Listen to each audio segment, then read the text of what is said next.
Правоохранительными органами Ингушетии разыскивается Салтукиев Бекхан Борисович, 1983 года рождения, уроженец города Малгобек.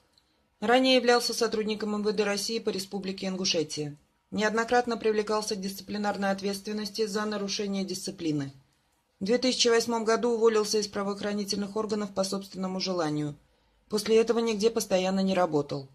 При невыясненных обстоятельствах вступил в Малгобекскую группу ингушского банподполья «Вилаят Галгайчи», структурно входящего в международную террористическую организацию «Марат Кавказ». Салтукиев в составе банды принимал участие в нападениях на сотрудников правоохранительных органов. В частности, в августе 2012 года участвовал в убийстве участкового сотрудника полиции Илеза Коригова. Разыскиваемый причастен к организации теракта и подготовке террориста-самоубийцы, совершившего самоподрыв на похоронах участкового. В августе 2013 года Салтукиев участвовал в убийстве секретаря Совета безопасности Республики Ахмета Катиева и его водителя. В составе банды совершил ряд других тяжких и особо тяжких преступлений. В мае 2014 года главарь и активные члены банды нейтрализованы в ходе специальной операции. Салтукиев с места боестолкновения скрылся.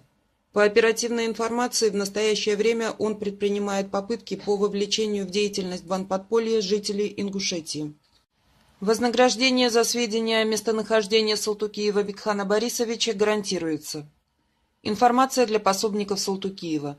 Если предоставленная вами информация позволит задержать разыскиваемого, может быть решен вопрос об освобождении вас от уголовной ответственности, предусмотренной за оказание пособнической деятельности. За предоставленную информацию гарантируется выплата указанных сумм вознаграждения, конфиденциальность и государственная защита.